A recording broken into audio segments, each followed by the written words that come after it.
Pawetai mua ke ki pia malo mo ai tau toi ma ai pongi le le ko ni pongi mo li te ni a hono e mahina ko ia ko siulai o se mite ua no pe me hongo pulu me taimi pe me loto o kalani ko e studio e ni e Klofiama Podcasting Network o atu e pe tau polo kalama ta sili ngahi le soni ko toku mai pe me ingilani ke he sapate ua e mahina ko siulai ko tau polo kalama nga mahini a koe analyze o veteki li no antu pehe o pe na aunga ki ha makateki le fuafatongi au tau whai i he loto.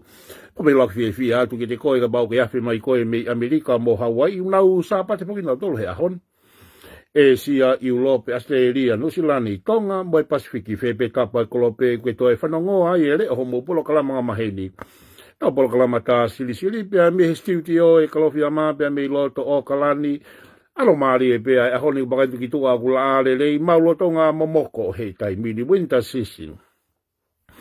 Kako tau lea me koe whakawheta i pea malo mua e tau pea mo i ngawe pea mi apina o wapena mo mao hasa pate whonu kelesi ia ane api. Ulak sa pate o e fitu e mahina pea koe tau lea pe koe whakawheta i malo mua e tau koe au sia mai e pongi le lei koe ni wiki hono ua koe mahina koe ia ko pia whakawhita i mua ki pia malo i tau pia moe aue. Sauri atu kai.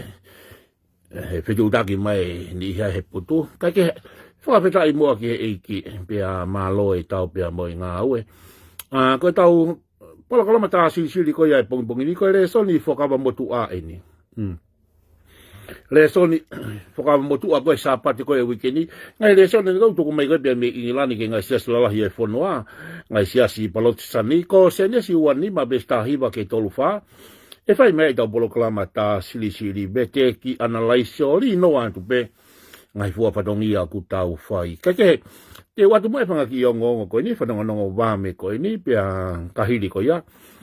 Te toki tau toki alu lewa ke me au tawanga maheni ke koe modolo koe au whitu taki mai ki he mani o ke pa beta iki i o alu be tau mani o ke ku ofi osi ka au ku piki apu be a me whika fitu e Mount Joy Blaze i one hanga tola ni manoa kesu ke whakatau ake hakati toki awhi atu ki ai taimi hi hongo fulu ki he ua aho kotoa me kasi nihi koe au nau i he aisi au nau wo abe nau whanaka koe holiday po ke weekend mo i kahau ka ko i o kei toi pe tau mane o ke kano re i kono toko ua lahi ka koe tu unga ia koe tau koloa whakatonga i o kia ingai kato teu ia ingai kato alu he tau koloa ia i bea moe whalapa ongo futi tahaua futi ona whalahi hangi kau i he marketplace ia i bea ngai mea kehe i he marketplace ke toki hu atu ki ai mautolu ko ia ku whitu utaki mai whilawe i bea moe ngai koloa whakatonga Aga malo ke ngai koloa ia o ku i he tau Klofiama Trade Online ko ia tongan handicraft i he taimini kato ia beha ngai mea kehe i toki o atu pe maa ki mautolu. Ko ki mautolu ko ia ku whitu utaki mai whilawe i bea moe putu mea whaka eiki o siofilisi la tu skalu te toki o hake o kahiri e tau polo kalama ko ia o ahoni ka koe ku mau whaka mui I he ngahi whetu utaki o toko mai, koe a po he po tu site koe ia oe wikeni, a bongi tanu I he bongi pule lulu. I he siasi westinana tautaina tonga, I he menkuri, I he siasi bongi ia wilaga koe o ngongo lelei, pe ko tunga papai o wesle. Tuku kehe ka bau toi aha toi liliu, te toki whetu utaki atu pe, mo tolo e kāinga, whamili mai maheni, o tau whetu utaki mai, koe tuunga ia oki ai me whakaiki, koe whohalahi eni, whawikau toke tā wilea mi telefoni skalu, pia mo mere, nanu ola skalu pia mi lake pā, koe ngo mahanga, lai taha eni ko siofilisi la tu skalu, pia koe mahanga I taha ko luke taulanga skalu. Aia ko siofilisi la tu skalu, koe whakahingoe ke mau kui, pia koe mahanga koe taha, ko luke taulanga skalo, whakahingoa ia ke ku tangata eiki. Ta koe anga ia mau nofo, anga mau tuu, koe hange koe lau, whawhetai pe koe awe ai taha, kai tuku mai ai taha. Ta koe tuu ngai, o ka mau pe ito iaha to liriu me ki whakamatala ko inu kou mau, te peni pe he tuku mai pe me he wito, mo e whanau, ai hala pononga me a whakaiki. Kai koe tu ngā ia, o whātu ka te mautolo, whāmiri moe maheni, whā tautou tapa mai, whelawe i pia moe me a whakaiki. Kai ngā lotu koe a Connection City Church koe tau prayer intercessor, a pō taimi, fitu tau noa ki tau apsiasi, whika fitu e Mount Joy Place i onehanga, ka tali rei te tali whiwhia ki mautou, aho no ne lotu moe au kai, i aho i wataha koe au tau whanonga ia, i he lotu moe au kai tau tui, au pito ke he mafi o e lotu, pe au kai koe whanonga tala noa ko ta osi sio mata, i he mafi e otua he lotu, au whia mau koe pātolo aki, koe o siulai ki tise, mā koe konga hono ua i e whanonga anga i tau, this is the second half of the year. O koe ke kaune first half, o koe kaune second half. Modolo koe aku mamata he akapulu, koe ke lawe first half, lawe second half. Taka second half of the year 2026, pe aku kamata aki e lotu moe au kai ahe wataha. Tau whanonga i au ulake o siulai, o lue ki ahe wataha i he lotu moe au kai, moe whei lau. Lahi e tau ngahi vi sone, lahi mai ngahi mea ke whai, hifo ngai tau koe whakalui lau maari, e koe tau tuku mo ui.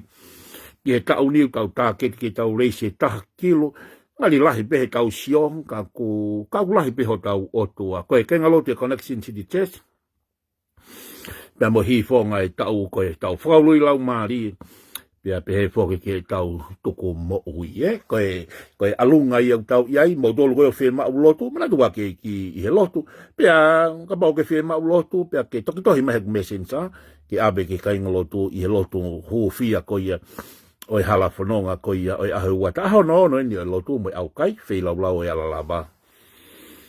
Ka koe tu unga ia, oku iai koe ai Connection City Church. Ka conference koe ai Fearless Conference, koe Fearless koe conference ia ai to utupu koe ai ngai siasi Assemblies of God koe on Usila. Kono ui ia koe Fearless, koe taimana mahi. Ai ko tuye siasi koe tau tangata koe ni, koe young, koe youth, pia mo young adults, pia mau ke nao Fearless, taimana mahi ke tala sisu ke community. Ka koe conference koe au whaia i he wahenga okalani, ai ku whakakoe aho walu, ai pule lulu. O lere ke whalait, ai koe walu hiwa hongo fulu, whakakoe ke King's College i Otahuhu. Koe wai ngā yako aho mahalu resi sita, malanga po uri mahalu atake public, ka koe yufu ia. Mana tua ki he lotu pia, o mai ho whanau ki ai koe conference ai yufu. Malungia koe i Assemblies of God of New Zealand, ai o ki ai Tonga, Samoa, Fiji, Palangi, Asia, kotoa. Ka mahalo o ku limiti mahalo, o kai ke whakapapaui. Whaiwe kau pai aho mana koe a whaku une taki he Fearless i he wahenga koe a okalani. Ka koe tu unga i e tau whakaha i tau pou pia o mai ki ai ho mou whanau. I he Elia koe ia. Ka koe Fearless Conference ia i he weekend. Ma kou lawe i pia koe weekend. Mau ka hau tutuku whoke ako. Ka koe mahalo koe huinga i he hu koe ia. Ai ngā hi conference koe ia i he lolotonga koe ia whanonga ai weekend. Mo tolu mu whema e mea whaita, koe tau Kalofiama Media Ministry, tau mea whaita, live streaming i he Facebook a, osi pe ngai hoa mea i ma ohake a ki YouTube, kamosi moe la i tā hiki video. Tasin keisi pe na hoko ha polobalema he live. E koe live streaming fau whakafau ia i he line telefoni koe Spark pe moe Vodafone. Sometimes koe ngai wheitu o koe ke sai e Spark pe moe Vodafone. Pako hinga mahu ki vitia. Ngawe lahi kaka totongi maa pita. Affordable price. Kompea e mau totongi, pia mai ngahi kautaha ke lahi, au pita ngahi kautaha. Kai kompea mo e totongi, pia mo ngawe whai. Kaka Kalofiama Media Ministry no wataha tolono ni mahi whahi. Pa toki ta alo mai o ka hiri tau polokalama. Ole maho tā mai hu ngaki tau telefoni ki hei tau polokalama. Kaka e tu ngai. Pau kia ha mou kātuanga mali whai aho putu tarala maka family reunion. He kanga tauni, puka kei taimiti pōsiti te ria nā. Watu kia kia ha mea whai tā, kene puki ake ho kātuanga. Ta koe tuu ngā i kei toki whitu utaki mai. Mahalo kai whangi i ngongo be, whanongo ko maratui. Ke whakahoko atu maki motu. Ka tia mea tau mia. Ke toki ohake pe he tau pēsi. Tau hanga ki he lotu, ka tau alu tau tolu he mea tau wanga maheni ki ai. Tā sili ana laiso be te kili noa he o pe le soni. O sa pate ko ia o weekendi. ko o mai me ingilani ke ngai sesa lahi e whanua. Senesi wanima tahiwa ke tolu wha ke tau lotu. Whakawhetai e mau koloa. Whakawhetai e mau tāpuaki. Malo e mau moui.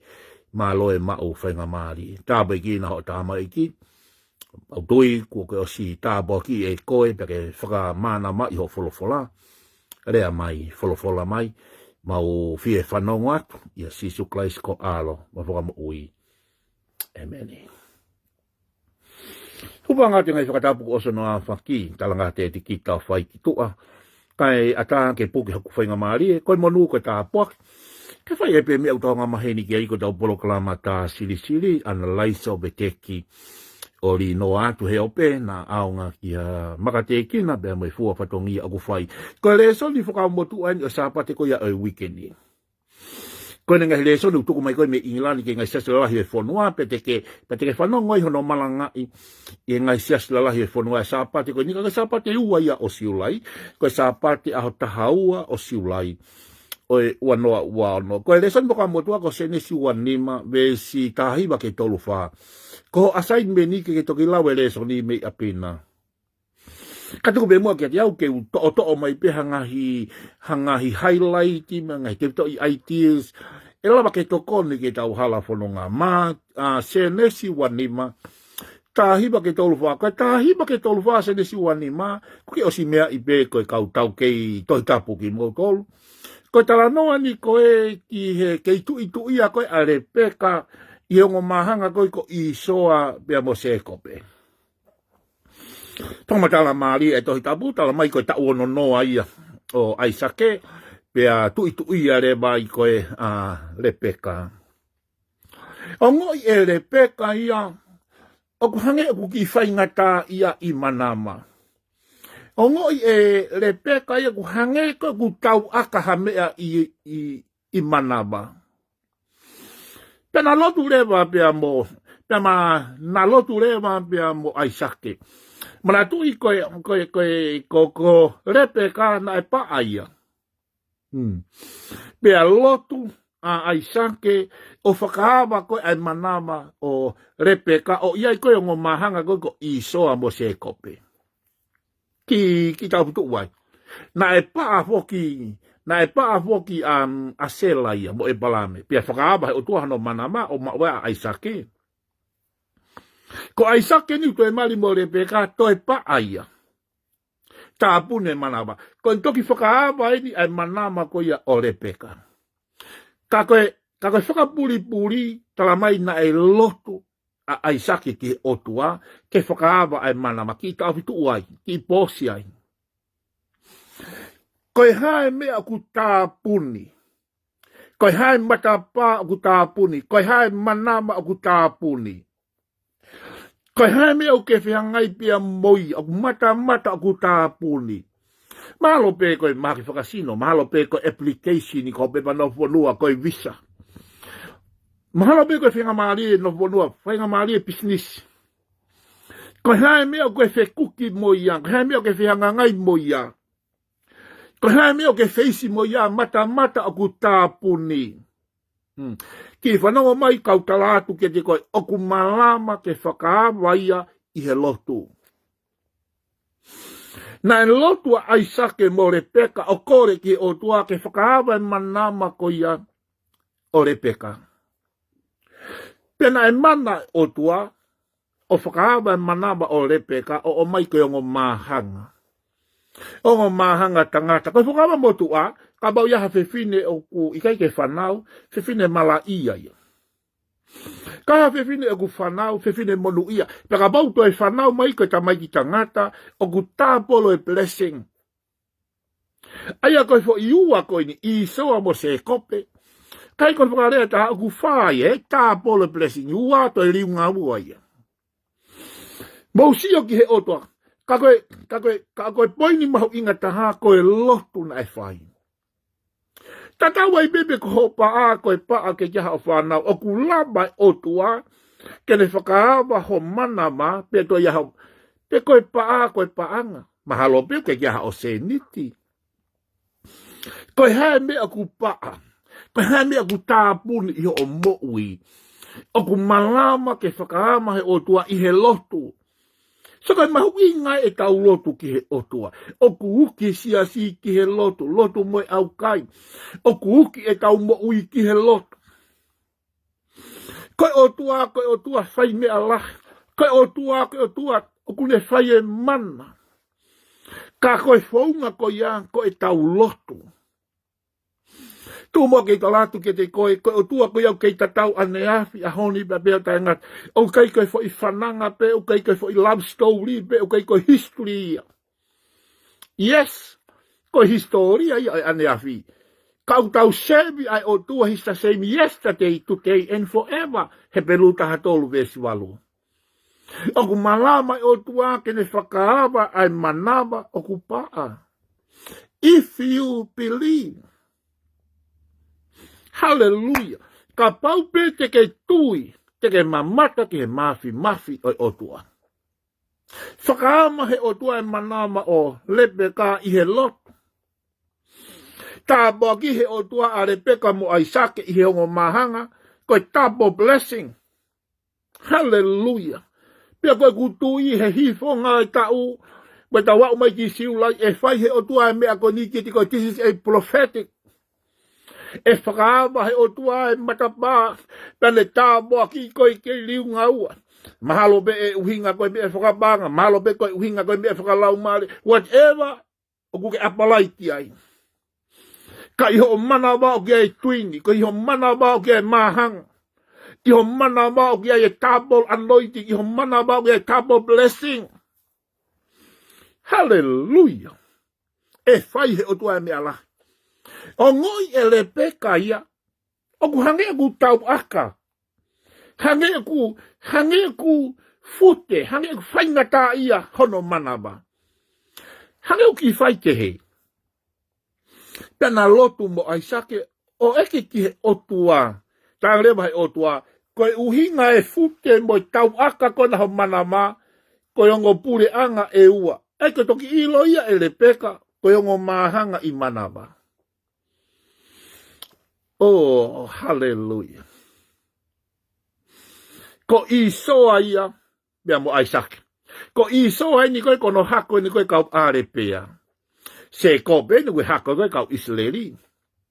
Katalang he otua iho manama koe ongo pure anga e ua 2 nations. Kita afutu uai. Koe sio koe arepeka mo aisake, koe ongo tamaiki, koe ongo mahanga, koe ongo foha. Ko isoa, mo se kope. Koe sio koe ai otua ki ai, koe pure anga, koe nation. Whakaamu ke liliu ho perspective. Mauinga ke whakaliliu ho sio ki ho whanau. Ko sio koe ki ho taahine, ki ho ofefine. Ko sio koe ki ho foha. Oua e limit. Oua e whakangata pe ho sio. Koe kuki taahine, ko ofefine, ko foha. Ka ke sio kia he mata sio ata o tua sio kia i koe nation. Sio kia i koe pure anga. Oh, hallelujah. Ki tau tuai. Sio ko family. Sio ki ho family. Mo tupu anga. Taibu ko hoka ha putu, hoka ha mali me whaya. Masi koe toki whakataha mai ho family, eh? Masi koe nation. Ka koe si ongo mātuana na tupu me iei hawe whanai toko walu pe aloa whemari ak.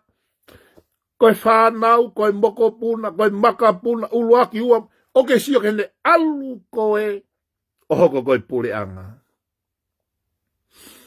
Ko isoa, koe te fito ia tupu anga mai kau arepea. Ko se kope, koe tupu anga e pule anga Israeli. Liliu ho mata sio ata, o ikai ko e ku whanau, kai ko e foha mo o fefine, sio kia i ko e pure anga. Ko ho ako naki, ko ho o lotu, ko ho ngau, o ke whai ki o ki whanau, o ku ke teu iai ai pure anga, ai nation. E fefe pure anga ko ia. Koe pule anga lelei, koe pule anga kovi, o ku tipenia, mi he tamai mo e fae, o ku tokanga i kina ki he tofia, mo e mea nai o atu he o tua ki te koe. Koe pule anga fe ia i he kaha u.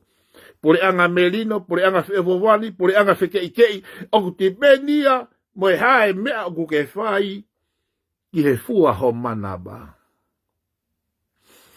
Ia ku whanau, koe foi whaa fine.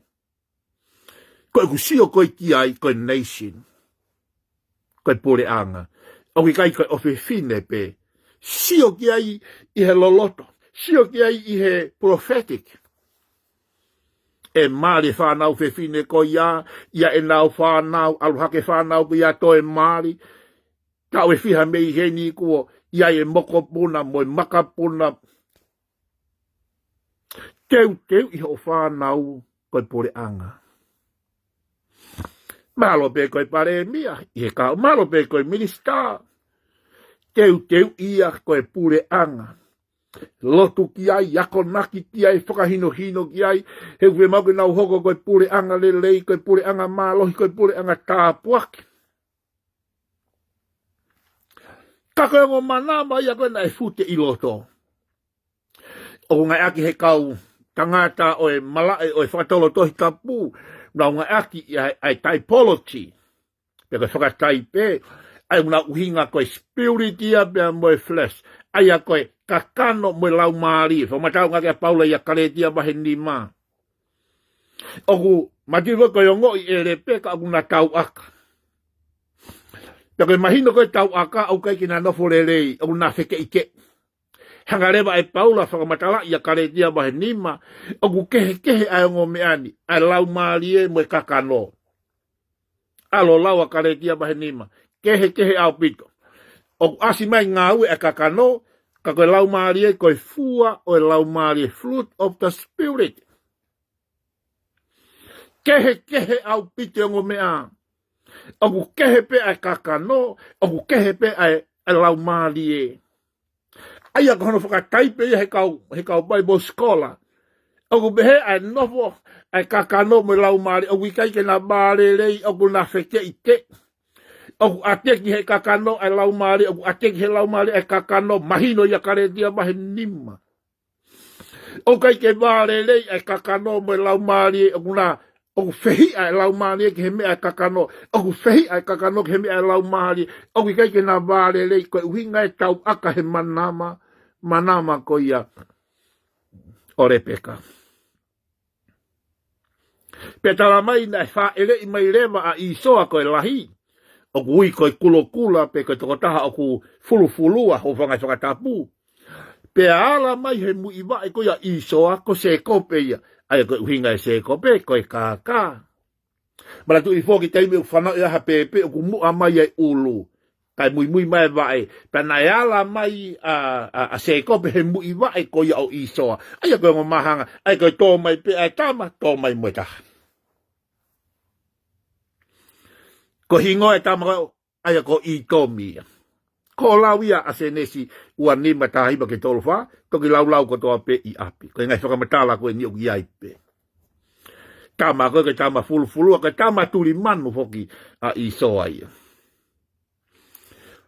Tō maa se ko pe, he koe whakahingoa koe whanau koe, ai society siu, nai mahu inga au pita, mahu inga. O iai ke nau whakahingoa noa ia. Aia koe hingoa ko toa pehe society siu o ki ai hono uhinga. Pea koe uhinga ko hono hingoa o hange pe hanau palo fisai koe kahawia e hoko kia ki kamasima ki tahine. Aia koe uhinga nai kai ki nau whakahingoa noa iai. Hingoa ko toa pe koe hono uhinga. Pea koe uhinga ko ia ule talamai ai kaha o toko taha ko ia. O hange pe hanau kikite, o hange pe hanau palo fisai. Koe hala whanonga e ongo tama. Pea tō mai koe isoa koe tama manako turi manu ia. Alu. Aia koe whakatātā ia ki ngāwe koe ai kakano. Koe kakano manako pia ke alu, ve alu, kai ki nofo ma. Turi manu. Alu o turia. Hori o kakano, hori o mata. Lau kau e koe tama pia ku ve alu. Koe whakakau ia o isoa. Ko se kope ke ki tambena nofo ma, wanga nofo a se kope. Mara tu ina as whakatau foki e isoa ia ai lahi, koe ki polu supo. Hau foka isoa ia, o fie kaia, o whai ate kuki ia a se kope.